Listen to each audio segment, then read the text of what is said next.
Right. Naga Chaitanya, Samantha జాతకం కుదరకనే వాళ్ళు విడిపోయారా? అదే చెప్తున్నా కదా! సమంత, నాగ చైతన్య విడిపోవడానికి కారణము ఏ పర్సనల్ ఇష్యూస్ లేవు. నా ఇద్దరికీ ఇండివిడ్యువాలిటీలు ఎక్కువైపోయినాయి. సమంత ఈజ్ మోర్ దాన్నేమంటారండి, కొంతమంది ఆడపిల్లలు ఎలా ఉంటారంటే కెరీర్‌కే ఎక్కువ ప్రాధాన్యత ఇస్తారు. కెరీర్‌కి ప్రాధాన్యత ఇచ్చినప్పుడు నాగ చైతన్య కూడా అంతే. ఆమె ఏదో కారణాలు ఎవరికీ తెలీదు కానీ చెప్తూ ఉంటారు. సో, కారణాలు కూడా మనం అమల గారు చెప్పేదాకా మనం కూడా చెప్పకూడదు. ఎందుకంటే అమల గారు మన ఫ్రెండ్ కాబట్టి. సమంత వాళ్ళిద్దరూ విడిపోవడానికి ఏ విధమైనటువంటి పర్సనల్ ఇష్యూస్ లేవు. ఏ విధమైన ఎలిగేషన్స్ అతని పైన కానీ, ఈమె మీద కానీ లేవు. ఓన్లీ వన్ థింగ్ ఏంటంటే కెరీర్ ఓరియెంటెడ్ పర్సన్ ఆమె. ఆ కెరీర్ పరంగా ఎదగాలి అనేటటువంటి విషయాల్లో ఆమె కొంచెం తొందరపడి స్టెప్ తీసుకొని ఆమె తనే స్టెప్పే కరెక్ట్ అనుకొని పెద్దవాళ్ళు వాళ్ళ అమ్మగారు వాళ్ళు డిసైడ్ చేసుకొని విడిపోయారు. అంతకు మించి ఏం కాదు. సమంతకి మరి మళ్ళీ పెళ్లి యోగం ఉందంటారా? ఎందుకు చేసుకోకూడదు? ఆ మనిషి కాదా? చేసుకో అంటది. తప్పేముంది? ఇప్పుడు మ్యారేజ్ ఇప్పుడు అలాగే ఉండిపోమని ఎలా చెప్తారు వీళ్ళు ప్రజలు? ఆమె చేసుకుంటుంది. అవసరమైనప్పుడు చేసుకుంటుంది. మొదటి నుంచి కూడా చెప్తున్నాను కదా! కెరీర్ ఓరియెంటెడ్ పర్సన్ తను. కాబట్టి ఆ కెరీర్ వచ్చేదాకా వెయిట్ చేయాల్సిందే. అప్పుడు చేసుకుంటుంది ఆమె. గురుగారు, బాలకృష్ణ గారి జాతకం ప్రకారంగా ఆయన మంత్రి అయ్యే అవకాశాలు కనిపిస్తున్నాయా? ఆయన మంత్రి ఏంటమ్మా? ఆయనే చీఫ్ మినిస్టర్. వాళ్ళ బియ్యంకుడే చీఫ్ మినిస్టర్. ఆ పార్టీయే బాలకృష్ణది. కాబట్టి చంద్రబాబు నాయుడు గారు పేరుకే చీఫ్ మినిస్టర్. ఆయన ఏమన్నా బాలకృష్ణ గారు చెప్పిన దానికి కాదంటారా? లేకపోతే బాలయ్య బాబు చెప్పిన దానికి చంద్రబాబు కాదంటాడా? సో అధికార యోగాలు పుష్కలంగా ఉన్నాయి బాలయ్య బాబుకి. ఆల్రెడీ ఎమ్మెల్యే అవడం కూడా అధికార యోగమే. ఆయన మళ్ళీ మళ్ళీ మళ్ళీ అన్నిసార్లు గెలవడమే పెద్ద అధికార యోగం. కాబట్టి ఆయన ఇప్పుడు మంత్రి కిందే లెక్కచ్చి he's the chief minister of Andhra Pradesh. Right. Nagababu గారు రాజకీయాల్లో రాణించలేకపోవడానికి గల కారణం ఏంటి? ఆయన ఏం రాజకీయాల్లో రాణించలేకపోవడం కాదు, ఆయనకి ఇంట్రెస్ట్ లేక వెళ్ళలేదు ఆయన. ఎందుకంటే ఫ్యామిలీ ప్యాకేజ్ ఇది ఏమైనా వెళ్ళిపోవడానికి రాజకీయాలకి. ఆయన చిరంజీవి గారు వెళ్ళారు చాలు, పవన్ కళ్యాణ్ గారు వెళ్ళారు, సినిమాల్లో సరదాగా ఆయన చేసుకుంటున్నారు. శుక్రుడు డామినేషన్ ఉంది, మంచి పేరు తెచ్చుకున్నాడు, మంచి ఫ్యామిలీ బాగా ఉన్నది. అందరూ రాజకీయాలకు ఇప్పుడు అలా రావాలనుకుంటే నాగార్జున గారు, ఇప్పుడు ఈయన అక్కినేని నాగేశ్వరరావు గారు, రామారావు గారు ఆ టైంలో డిప్యూటీ సీఎం ఇచ్చేద్దరు, లేకపోతే హోమ్ మినిస్టర్ ఇచ్చేద్దరు. ఎందుకు వెళ్ళలేదు నాగేశ్వరరావు గారు? రాజకీయాలు ఇంట్రెస్ట్ లేదు ఆయనకి. అదే టైంలో ఇప్పుడు మన నాగార్జున గారు రావచ్చుగా, ఇప్పుడు రావాలనుకుంటే క్షణాల్లో రావచ్చు. మహేష్ బాబు రావచ్చుగా, రారు వాళ్ళు. అంటే మనకి రాజకీయాలకి అందరికీ ఇంట్రెస్ట్ ఉండదు. ఇట్స్ అ డర్టీ పాలిటిక్స్ అది. అది వాళ్ళు సినిమా యాక్టర్లైనా రారాజులే, వాళ్ళు హీరోలు ప్రజా బలంతో ఉన్నారు. వాళ్ళని దేవుళ్లాగా చూస్తారు ప్రజలు. కాబట్టి ఇదే వాళ్ళకి రాజ్యోగం. కాబట్టి వాళ్ళకి ఏం అవసరం లేదు కాబట్టి రాలేదు అంతే. నాగేంద్రబాబు గారు రాణించకపోవడం కాదు, రావాలనుకుంటే వస్తాడు, రాణిస్తాడు. ఇప్పుడు వాళ్ళ తమ్ముడు డిప్యూటీ సీఎం అయితే ఆయన కాదా? వాళ్ళ అన్న కీలక పాత్రలు ఇస్తున్నారు, ఆయన కూడా త్వరలో కీలక పాత్రలు ఇస్తారు. చేయను ఆయన ఏదో ఒకటి చేయి అంటారు, తప్పేం లేదు. బ్రహ్మాండంగా చేస్తారు నాగబాబు గారు. 2029 ఏపీ ఎన్నికల్లో మళ్ళీ చంద్రబాబు గారు సీఎం అవుతారా? చంద్రబాబు హవా నడుస్తుందిగమ్మా. ఆయన ఆరోగ్యం బాగా చూసుకోవాలి, చక్కగా బాగా పరిపాలన చేస్తాడు తెలుసు మనకి. పవన్ కళ్యాణ్ గారు కూడా బ్రహ్మాండంగా చేస్తారు.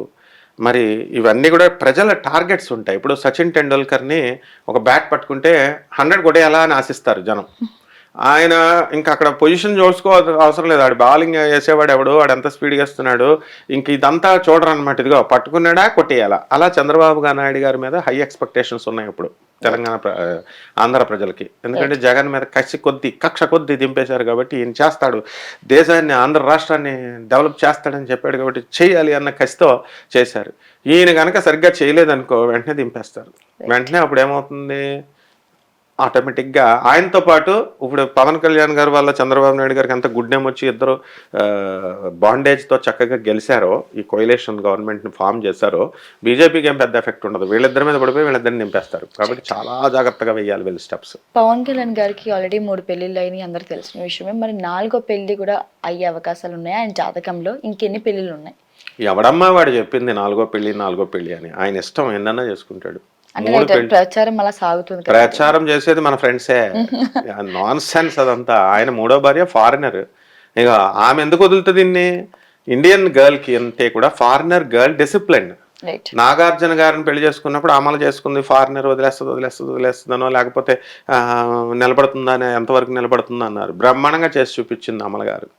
అందువల్ల ఈ ఇప్పుడున్నటువంటి ఆవిడ అందులో డిప్యూటీ సీఎం అయ్యాడు, మినిస్టర్ అయ్యాడు, రాజకీయాల్లో క్లిక్ అయ్యాడు, ఒక అగ్ర పార్టీ ఉంది, చీఫ్ మినిస్టర్ అయ్యేటటువంటి పరిస్థితులు భవిష్యత్తులో రావచ్చు. అటువంటి దానికి అధ్యక్షురాలు ఆమె. పవన్ కళ్యాణ్ ఏంటి, ఆమె ఎందుకు, ఆమె ఏమైనా పిచ్చిదా? ఫారినర్ అంటే ఏమనుకుంటున్నారు, very discipline than in Indian. కాబట్టి ఆమె ఎట్టి పరిస్థితుల్లో వాళ్ళంటే ముందోళ్ళు వదిలేశారు. ఇదిగో వదిలేశారంటే ఏదో సెటిల్మెంట్లు చేసుకున్నారు. వాళ్ళు కూడా మంచి వాళ్ళు పాపం. ఎలా అంటే అండర్స్టాండింగ్తో వెళ్ళిపోయారు వాళ్ళు. ఇప్పుడు ఏం ఆ ఛాన్స్ ఇవ్వదు. కాబట్టి మూడో పెళ్ళి, ఫైనల్ పెళ్ళి. Pawan Kalyan is fixed for her, fixed. And ఆయన గేమ్ అయిపోయింది ఈ మూడో పెళ్లితో. రాజకీయాల్లో కూడా చక్కగా బ్రహ్మాండంగా గేమ్ అక్కడ స్టార్ట్ అయింది. మ్యారిటల్ లైఫ్ గేమ్ ఆగిపోయింది. కాబట్టి ఎట్టి పరిస్థితుల్లో ఇక నాలుగో పెళ్లి అనేటటువంటి టాపిక్ లేదు, ఆయనకు పెళ్లి చేసుకోవాల్సినటువంటి అవసరం కూడా లేదు. అయితే ఇప్పుడు ఆయనకు బాధ్యతాయుతమైనటువంటి ఆంధ్ర రాష్ట్రం వాళ్ళంతా కూడా దాని మీద చూసుకుంటాడు ఆయన ఫోకస్, ఈ పెళ్లిల మీద చూసుకుంటాడు. ఎక్కడైనా ఈ పిచ్చివాగుళ్ళు వాగుతారు వీళ్ళంతా, అంతే. నయనతార గారు విఘ్నేష్ గారి జీవితం ఎలా ఉండిపోతుంది? కలిసి ఉంటారా, లేకపోతే మధ్యలో ఏమైనా డిస్టర్బెన్సెస్ వస్తాయా? ఆరెంజ్ లాగా ఉంటుంది, కలర్ఫుల్ గా ఉంటుంది. పెళ్లి చేసుకున్న వాళ్ళకి శుభాలు పలకరా పెళ్లి కొడుకు అంటే, పెళ్లి కూతురు మొండ ఎక్కడుందో ఇలా తీసుకురండి అన్నారంట. అలాగా ఇంకా పాపం మన పెళ్లి చేసుకోలేదు, పెళ్లి ఏదో చేసుకుంటున్నారు. అప్పుడే విడిపోవడాల గురించి మనం ఇంటర్వ్యూలు చేసేసుకుంటున్నాం, డిస్కషన్ చేసేసుకుంటున్నాం. నయనతార లేడీ అమితాబ్ బచ్చన్ అంతే, బ్రహ్మాండంగా ఉంటుంది వాళ్ళ పెళ్లి. సూపర్ స్టార్గా వెలిగిపోతున్నామే.